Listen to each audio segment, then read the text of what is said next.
إن الحمد لله نحمده ونستعينه ونستغفره ونعوذ بالله من شرور أنفسنا ومن سيئات أعمالنا من يهده الله فلا مضل له ومن يضلل فلا هادي له وأشهد أن لا إله إلا الله وحده لا شريك له وأشهد أن محمدًا عبده ورسوله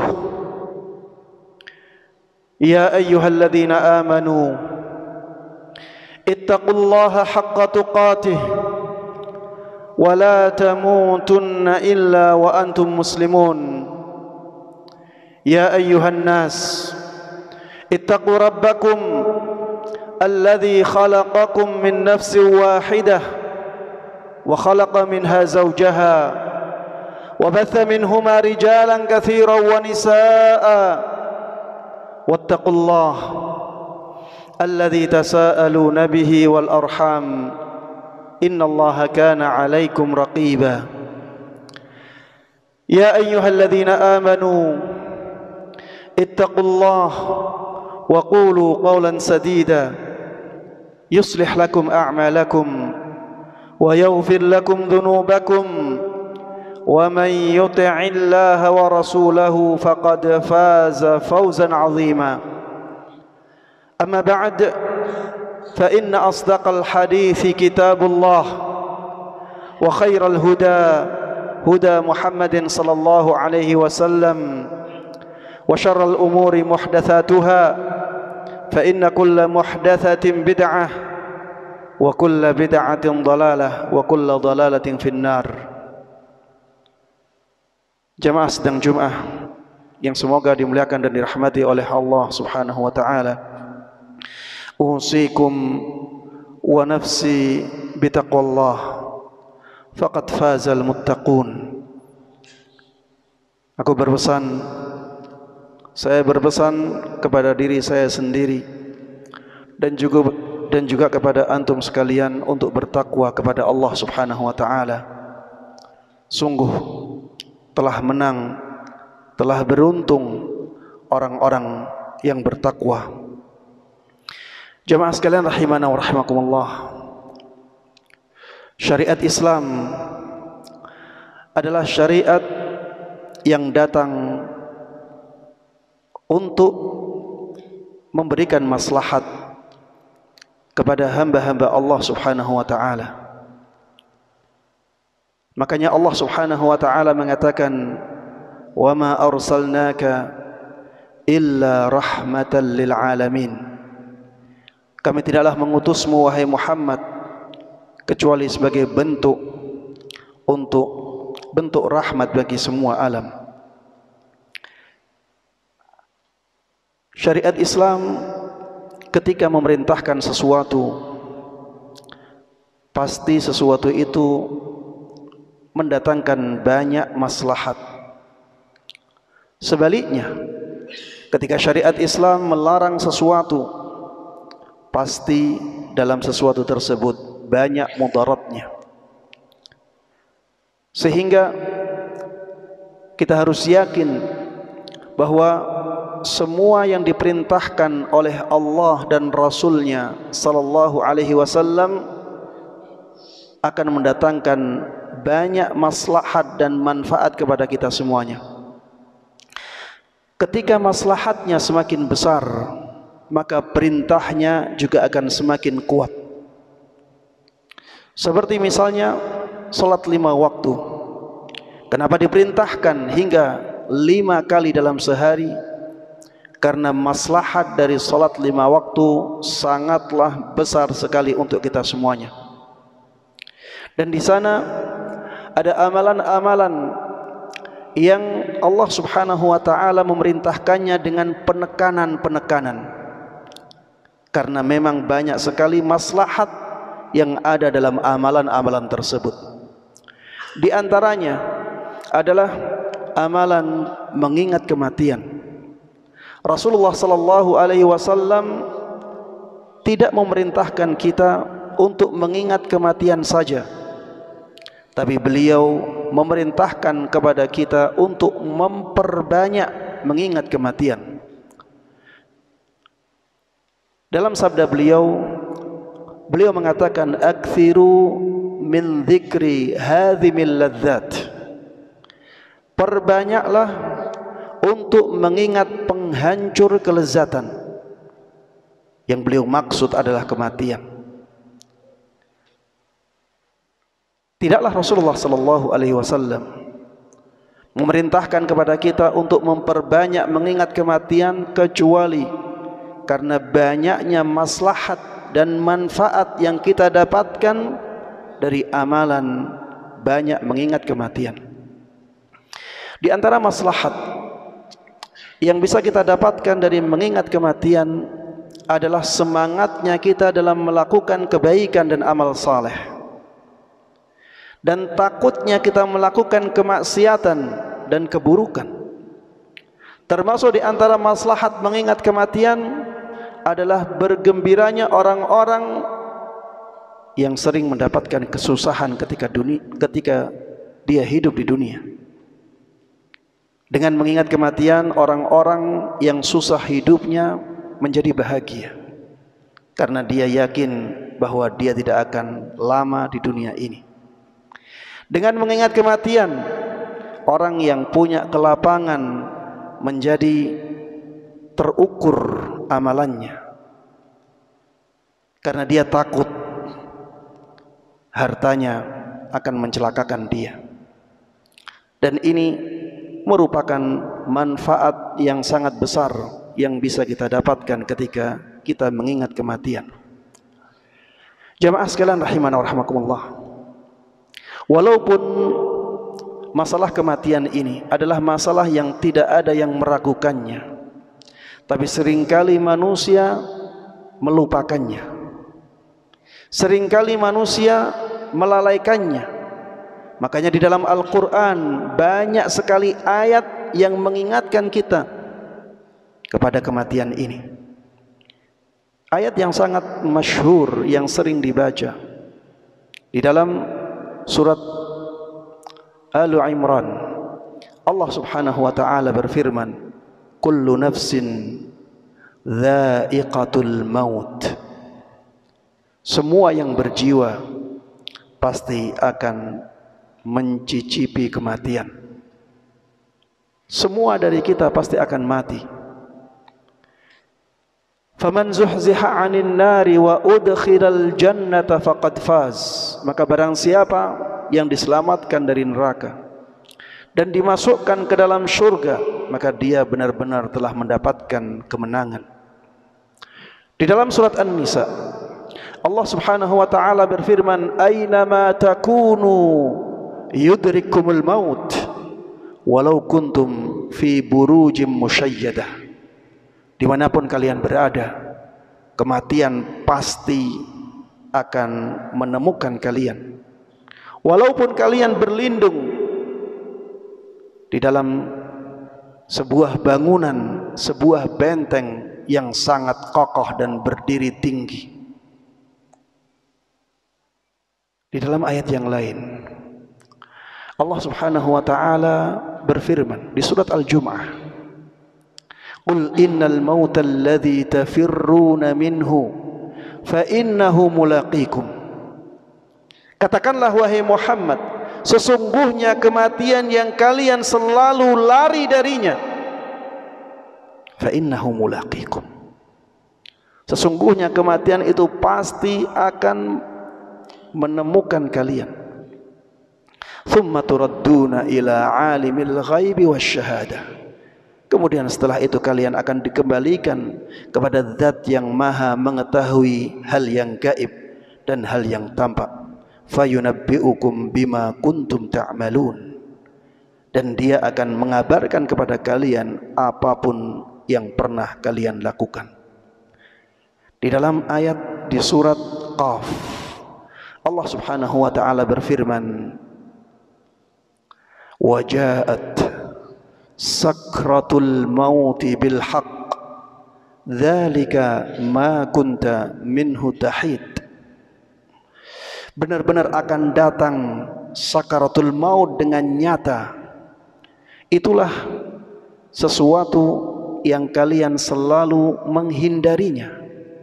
Manusia selalu menghindar dari kematiannya, tapi kematian pasti akan mendatanginya. Di dalam ayat yang lain, Allah Subhanahu wa taala, ya, di surat Al-Baqarah, Allah mengatakan tentang orang-orang Yahudi, wala tajidannahum ahrasan nasi ala hayah.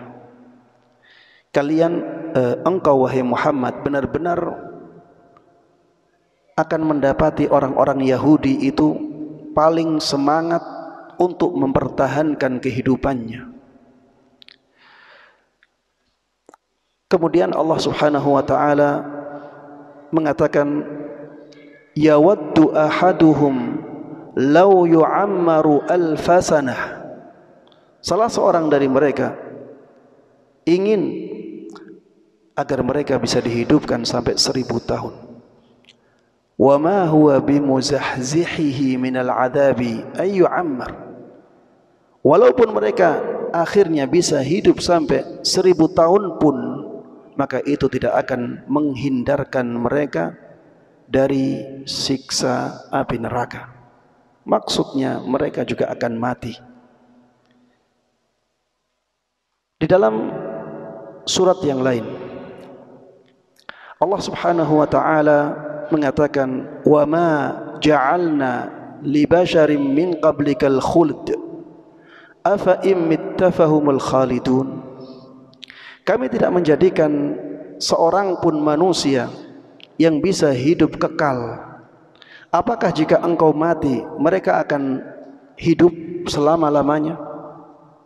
Wahai Muhammad, apabila engkau mati, apakah mereka akan hidup? Semuanya akan mati. Di dalam ayat yang lain Allah Subhanahu wa taala mengatakan, innaka mayyitun wa innahum mayyitun. Sesungguhnya engkau wahai Muhammad pasti akan mati dan mereka pun akan mati. Jemaah sekalian rahimana wa rahimakumullah, banyaklah mengingat kematian. Banyaklah mengingat kematian, karena dengannya kita akan semangat melakukan kebaikan dan semangat meninggalkan keburukan. Jangan sampai kita menjadi orang-orang yang menyesal, tapi penyesalan itu sudah tidak berguna sama sekali. Di dalam Al-Quran juga Allah menyebutkan keadaan orang-orang yang menyesal itu karena mereka tidak mau beramal sebelum kematiannya. Di dalam surat Al-Mu'minun Allah Subhanahu wa ta'ala berfirman, hatta idza jaa ahadahumul mautu qala rabbirji'un la'alli a'malu salihan fima tarakt. Sampai ketika kematian mendatangi salah seorang dari mereka, dia mengatakan, rabbirji'un, wahai Rabbku, kembalikan aku ke dalam kehidupan dunia. Apa alasannya? Apakah alasannya aku ingin bekerja lagi, mengumpulkan harta lagi? Apakah alasannya aku ingin mendapatkan kedudukan? Apakah alasannya aku ingin mengejar kekasihku? Alasannya, la'alli a'malu salihah, agar aku bisa melakukan satu amal saleh saja. Fima taraktu kalla, dari amalan-amalan yang dulu pernah aku lakukan, yang dulu pernah aku tinggalkan, kalla, maka itu tidak akan terjadi.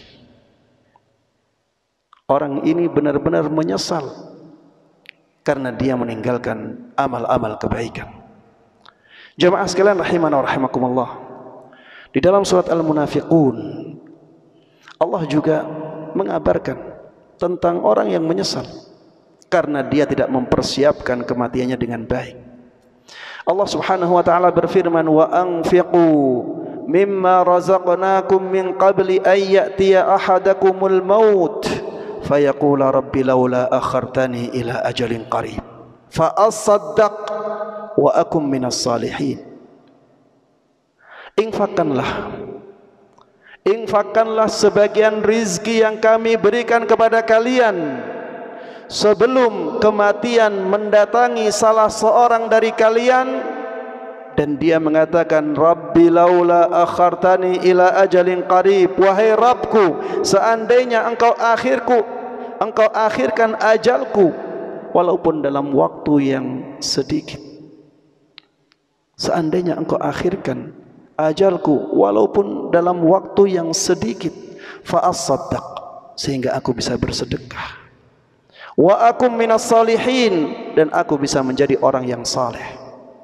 Alasannya bukan untuk mencari harta, tapi alasannya adalah untuk beramal saleh. Di dalam surat Al-Fajr, Allah Subhanahu wa taala juga berfirman, waji'a yawma idzin bi jahannam yawma idzi yatadzakkarul insan wa anna lahu dzikra. Pada hari itu neraka jahanam didatangkan, dan ketika itulah seseorang akan teringat, seseorang akan sadar, wa anna lahu dzikra. Tapi untuk apa kesadaran itu? Yaqul ya laitani qaddamtu li hayati.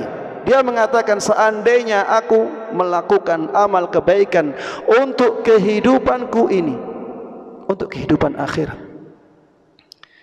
Semua yang diinginkan oleh orang-orang yang mati adalah amal saleh. Maka kita masih hidup saat ini, mari kita semangat untuk melakukan amal saleh tersebut, sehingga di kehidupan selanjutnya kita bisa mulia dan bahagia. Di dalam surat Fatir,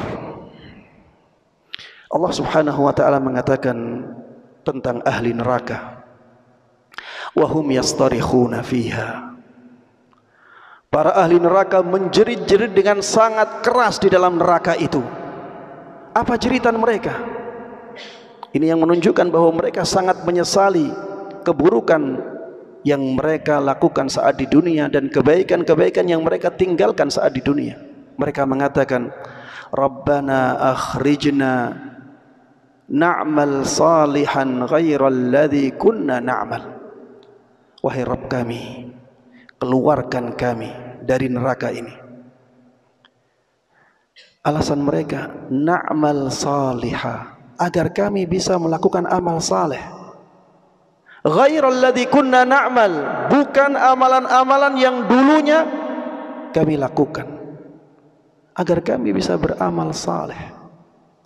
Apa kata Allah Subhanahu wa taala? Awalam nu'ammirkum ma yatadzakkaru fihi man tadzakkar wa ja'akumun nadhir. Bukankah kami telah memberikan umur kepada kalian, dengan umur yang kalian bisa sadar dengan umur itu? Dan bukankah kami telah mengutus kepada kalian, bukankah telah datang kepada kalian seorang pemberi peringatan? Allah Subhanahu wa taala sudah mengutus seorang rasul kepada kita.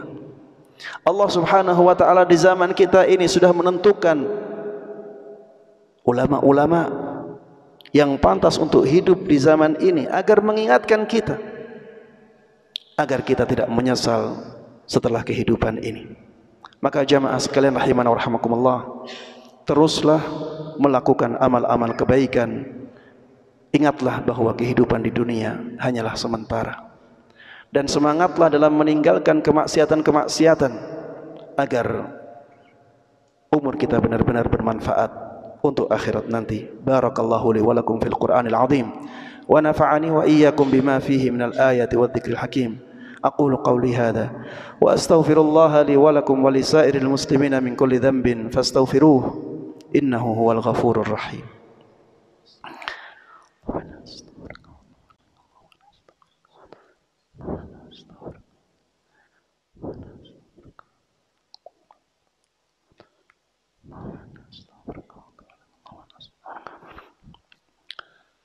Alhamdulillahi ala ihsanih wa syukru lahu ala taufiqihi wa amtinanih wa asyhadu an la ilaha illallah wahdahu la syarika lah ta'ziman li sya'nih wa asyhadu anna Muhammadan abduhu wa rasuluhu ad-da'i ila ridwanih sallallahu alaihi wa ala alihi wa sahbihi wa man tabi'ahum bi ihsanin ila yaumil liqa'ih. Para jamaah sekalian rahimana wa rahimakumullah, ingatlah bahwa kita tidaklah diciptakan kecuali untuk beribadah kepada Allah Subhanahu wa taala. Allah Subhanahu wa taala dalam surat Az-Zariyat mengatakan, "Wa ma khalaqtul jinna wal insa illa liya'budun." Aku tidaklah ciptakan jin dan manusia kecuali agar mereka beribadah kepadaku. Jamaah sekalian rahimana wa rahimakumullah, jangan sampai ibadah menjadi perkara sampingan dalam kehidupan kita. Ibadah adalah tujuan utama kita diciptakan. Harusnya ini menjadi target utama dalam kehidupan kita. Lihatlah bagaimana Allah Subhanahu wa taala berpesan kepada kita di dalam ayat yang lain, wabtaghi fima ataakallahu ad-daral akhirah wa la tansa nasibaka minad dunya. Carilah kemuliaan di negeri akhirat dari apa yang Allah berikan kepada kalian. Carilah kemuliaan negeri akhirat dari apa yang Allah berikan kepadamu. Wala tansa nasibaka minad dunya, tapi jangan engkau lupakan bagianmu di dunia. Ini menunjukkan bahwa tujuan akhirat harusnya lebih dominan dalam kehidupan kita. Makanya Allah Subhanahu wa taala sering mengingatkan kita agar kita mencari bekal dengan ketakwaan. Wa tazawwadu fa inna khairaz zadi taqwa. Carilah bekal, dan sesungguhnya sebaik-baik bekal adalah ketakwaan kepada Allah Subhanahu wa taala. Dalam ayat yang lain Allah Subhanahu wa taala berfirman, "Ya ayyuhalladzina amanu ittaqullah." Wahai orang-orang yang beriman, bertakwalah kalian kepada Allah Subhanahu wa taala. "Wal tanzur nafsum ma qaddamat lighad." Dan lihatlah diri masing-masing apa yang sudah dia persiapkan untuk hari esoknya. Wattaqullah, dan bertakwalah kalian kepada Allah Subhanahu wa taala. Innallaha khabirum bima ta'malun. Sesungguhnya Allah Subhanahu wa taala Maha mengetahui apapun yang kalian lakukan. Jamaah sekalian rahimana wa rahimakumullah, perhatikanlah amal-amal yang mempunyai keutamaan yang sangat luar biasa dan lakukanlah dalam kehidupan kita, sehingga kehidupan kita ini benar-benar mendatangkan manfaat yang besar untuk kita semuanya di surga nanti. Jamaah sekalian rahimana wa rahimakumullah, di sana ada amalan tauhid, mentauhidkan Allah Subhanahu wa taala dalam ibadah-ibadah. Itu merupakan amalan yang sangat luar biasa keutamaannya. Di sana ada amalan iman yang dikatakan oleh Nabi kita Muhammad sallallahu alaihi wasallam sebagai amalan yang paling afdal. Di sana ada amalan salat 5 waktu, di sana ada amalan puasa, di sana ada amalan menuntut ilmu, di sana ada amalan menyebarkan dakwah, menyebarkan ilmu kepada masyarakat, dan amalan-amalan yang sangat banyak. Berusahalah untuk mengambil amalan-amalan tersebut dalam kehidupan kita sebanyak mungkin dan sebaik mungkin maslahatnya untuk kita sendiri. Wa man dhalla man ihtada fa innama yahtadi li nafsihi wa man dhalla fa innama yadhillu 'alaiha. Barang siapa yang berjalan di atas hidayah, maka manfaatnya untuk dirinya sendiri. Sebaliknya, barang siapa yang tersesat, maka efek buruknya juga untuk dirinya sendiri. Man amila salihan fali nafsihi wa man asaa fa 'alaiha. Barang siapa yang melakukan amal saleh, maka itu untuk dirinya sendiri. Sebaliknya, barang siapa yang melakukan keburukan, maka efek buruknya untuk dia sendiri. Jamaah sekalian rahimana wa rahimakumullah, ini yang bisa saya sampaikan dalam kesempatan kali ini. Mudah-mudahan Allah berkahi dan mudah-mudahan bermanfaat. Di akhir khutbah tidak lupa khatib ingin mengingatkan kepada para jamaah sekalian untuk memperbanyak salawat untuk Rasulullah sallallahu alaihi wasallam, satu kali salawat kita untuk Rasulullah sallallahu alaihi wasallam akan dibalas dengan 10 salawat dari Allah Subhanahu wa taala. Allahumma salli ala Muhammadin wa ala ali Muhammadin kama sallaita ala Ibrahim wa ala ali Ibrahim innaka Hamidum Majid.